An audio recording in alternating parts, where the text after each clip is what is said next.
araw sa inyong lahat. Inaanyahan kong lahat na tumayo para sa ating panalangin. Binibining Julia, maaari mo bang pamunuan ang ating panalangin?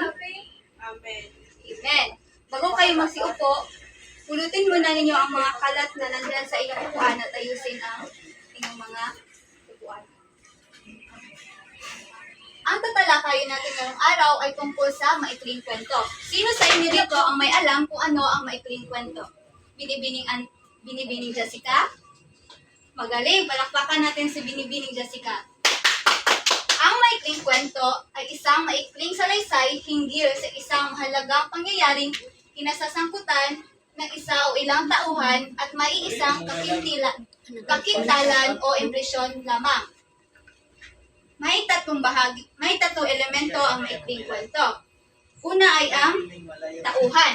Ang tauhan ang nakasentro mismo sa pangyayari, mayroon din itong pantulong na tauhan. Ang pangalawa naman ay ang tagpuan. Ito ay isa sa elementong kwento kung saan at kailan nagaganap ang mga pangyayari. At ang pangatlo naman ay ang banghay. Matutukoy dito ang maayos at malinaw na pagkakasunod ng mga pangyayari sa isang kwento. Narito naman ang bahagi ng banghay. Una ay ang saglit na kasiyahan. Pagpapakilala sa mga pagsubok na darating sa buhay ng mga tauhan. Ang pangalawa naman ay ang suliranin o tunggalian. Ito ay tumutukoy sa paglalabanan ng pangunahing tauhan at sumasalungat sa kaniya. At mayroon itong iba't ibang uri. Ang pangatlo naman ay ang kasukdulan. Ang kasukdulan ng isang maikling kwento ay ang pinakamataas na uri ng kapanabigan. At ang pang-apat naman ay ang kakalasan. Magiging kinalabasan ng isang pangyayari o ng isang maikling kwento. At ang huli naman ay ang wakas.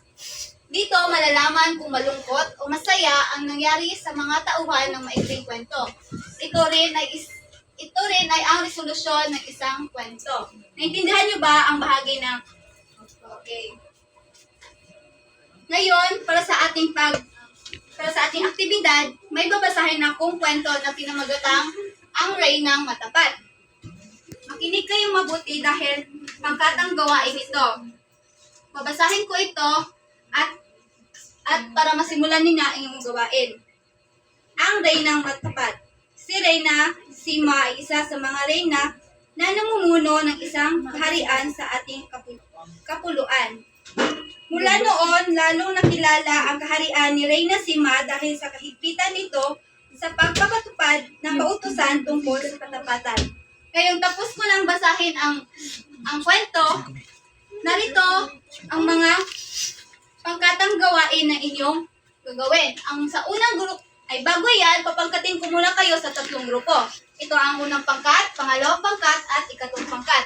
Para sa unang pangkat, ang kalang gagawin ay tauhan at tagpuan ng maikling kwento. Ang sa pangalawa naman ay saglit na kasiglahan at suliranin o tunggalian ng kwento. At ang panghuli naman ay sa kasukdulan, kakalasan, at ang wakas ng kwento. Narito ang pamantayan.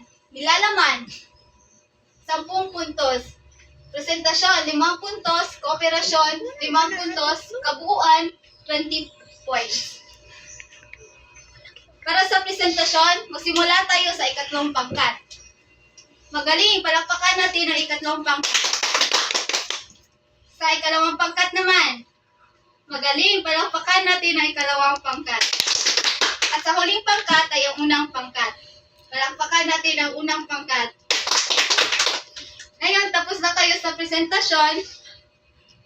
Dumako naman tayo sa pagtataya. May ibibigay ako sa inyo at sasagutan niyo lamang ito.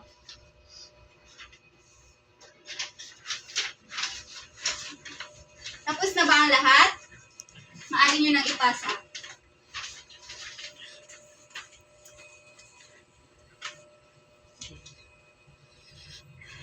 Para sa takdang aralin, narito ang panuto.